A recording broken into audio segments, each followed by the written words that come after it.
Here's what happened. Yesterday, it was reported that the northern leg of the HS2 line is set to be scrapped by the Prime Minister, and that's the bit above Birmingham. Downing Street then said, no, no final decisions have been taken on phase 2 of HS2. So we ran a poll on Twitter asking if, and here it is, let's settle this once and for all, HS2, scrap it, keep it. This is Brexit dimensions of the poll. This is so tight. It's tighter than Brexit. It's tighter than Trump-Clinton in 2016. It's 50-50. Isn't that interesting? And I know it's one of those real chalk and cheese issues, isn't it? So what we're hearing is that the Prime Minister, when he gets up to speak at the Conservative conference, will say that, yes, they're getting rid of the bit above Birmingham, which is very controversial because the conference is in Manchester. Couldn't have been arranged worse from that point of view. But they will actually have it end at Euston Station, which was Plan A. What do you think? And that's not, in other words, not Old Oak Common, which is this very odd place in West London. What do you think, Geoffrey? I think the 50% thing, which you've just shown us on the screen, reveals that many people will be torn. They will read this. I've tried to read everything about it I can, and I come out at 2 levels, and I'm not being weak here, I come out at 2 levels. Marvellous cartoon in the Times last week of Brunel standing on the 4th or 5th bridge halfway across, but it's not finished, saying, I still need some more money. If you're a great nation, you build great things. So I think in the end I come down with Andy Street.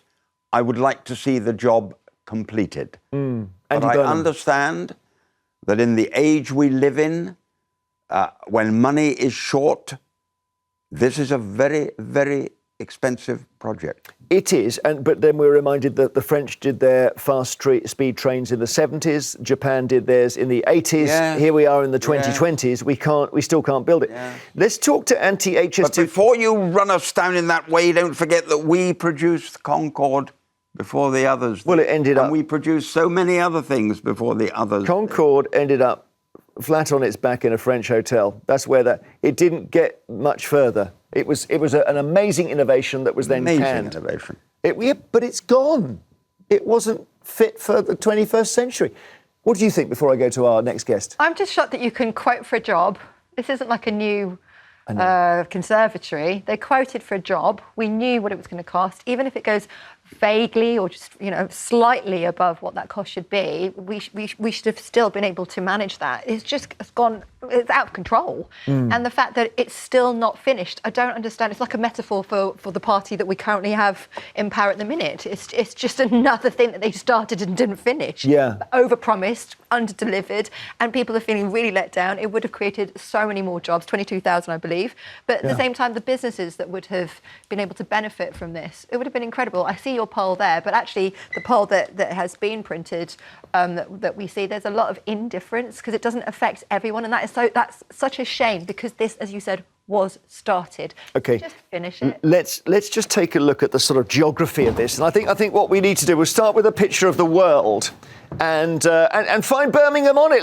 Here we go, and put a pin on Birmingham, the centre of the world. Well, the centre of the HS2 world. Anyway, here it is, the second city of England, and this is, if you like, the centre of the HS2 map, and I'll show you why. We'll put a pin on Birmingham if we can, and then we'll put the HS2 map with the pin in the central position here. So Birmingham is there, right? And it goes London, Birmingham, Manchester, etc. Now, the first bit, this bit's cancelled already, right? The East Mid, don't worry about the spelling. It doesn't matter how you spell it. Cancelled, which was East Midlands to Leeds, gone. Then this spur, gone. Manchester to Leeds, gone as well. They're already dead ducks. So you've got this really weird situation. You've got this sort of triangle not happening, this triangle of death here, where anything planned in that triangle isn't happening. So that's where we are so far. What now? He's thinking, what now? 2 things, right? They may say this bit's going as well. That's Birmingham to Manchester and Liverpool, by the way. And they may also then say on the upside that they're ending in Euston, not Old Oak Common. And here's the really crazy thing. I went on the website this morning, the HS2 website here, and it's still talking as if it's 5 years ago. Better connected journeys. No sense that half of it's been cancelled. Dedicated new high-speed lines. Look at this, joining up the Midlands and the North. And then they say that they've still got the old route. The new railway will run between the North West and South East, stopping at Manchester, Birmingham, London. I mean, no wonder this guy's laughing, because it's not happening. It's not happening anymore. So something's really out of joint here. And let's speak to the anti-HS2 campaigner, Caroline Thompson-Smith. Hello, Caroline. You're at the conference of the Conservative Party, I gather. I'm not. I'm in my kitchen in North Buckinghamshire, but it's nice to meet you anyway. Oh, OK. Well, then tell us what you think of this. I completely agree with Myleene. I'm a bit surprised by your poll because traditionally over 80% of people have shown that they are opposed to HS2 and they would scrap it. But I think people are suffering a bit of battle fatigue when it comes to HS2 because it's just the same old, same old. And it doesn't surprise me at all that their website is so outmoded. It's as outmoded as the technology that it desperately clings to this claim that it will have up and running for us in 20 years' time. Although if you speak to any of the workers, they find that laughable with the continued delays. It should be scrapped. The whole thing should be scrapped. Isn't there a thing, Caroline, if you've put this much money in, as Jeffrey was saying, you wouldn't stop a bridge halfway across the river? This is kind of subscribing to fatalism fallacy, isn't it? It's the gambler at the roulette wheel. Surely you need to keep, cut your losses. When we talk about this being a very, very expensive railway, Jeffrey, it beggars belief. Back in 2017, when Bernadette Kelly at the Department for Transport and Mark Thurston, the CEO of HS2 Limited, when they submitted to Parliament, they lied to Parliament, and they are lies. And I will say that lie because we've had freedom of information requests about the chain of events that led up to their presentation at Parliament.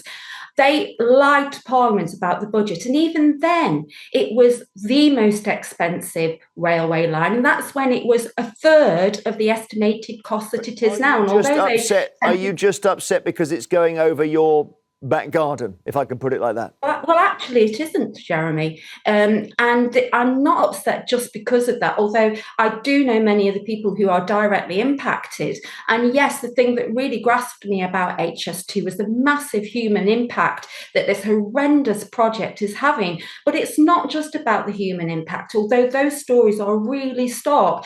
I know people locally who've lost their lives prematurely, having their homes and their businesses possessed by HS2, and these are the very desperate stories that we are not hearing. We're hearing about the finances, we're hearing about the environmental impacts, we're not hearing about these really desperate, the thousands of people who have lost their homes because of this project, or their future is hanging in the balance because they're in safeguarded areas. So no, it's about the financial impact, it's about the fact that HS2 is not going to be carbon zero, and it's about the fact we simply haven't got the money to pay for it. Thank you very much. Thank you, Caroline, very much. Sorry, got to get some calls in this now. Caroline Thompson-Smith, not at the Conservative Party conference. Chris, sorry, were you back? I just laughed at your joke. It's funny. Well, yeah, but I mean, closer to the rail. She's near where the story is. Everyone's now talking about the finer detail. Can we just look at the overriding theme that is another job that has been completely mismanaged? Either way, whatever way you look at it, how was anyone allowed to get away?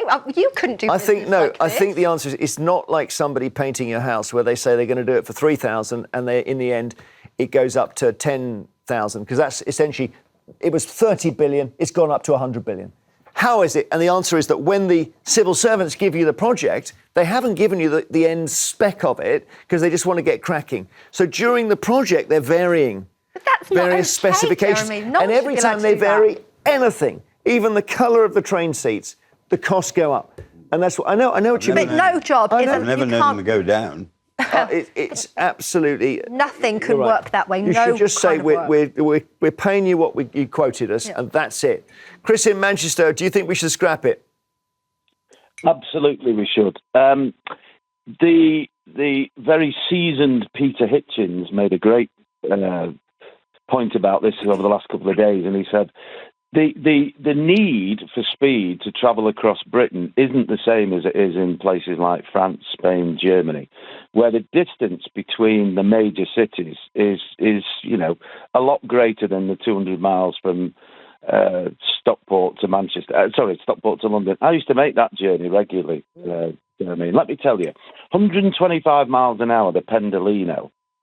it can't do that all the time. It has to get up there. It's only in certain parts of the journey it can get up to it. So even this 225 we're being quoted, it can't do that for the whole journey. And therefore, to knock half an hour off, or whatever it's going to be, I just think, what, as Myleene said, for 100 billion quid? Yeah, well, Is I mean, it also really worth it? in the last 10 years since it all started, we've sort of started enjoying slower things, haven't we? But We go on a train. rail travel's down. Yeah, so well, that as my well. next question is, let's say they do build it. Who's going to ride on it? Well, hopefully people will ride on it. Hopefully, but they're saying at the moment that the trains that we already do have, they're not riding on. Chris, thank you. And, of course, Chris in Manchester as well, which should have benefited from it.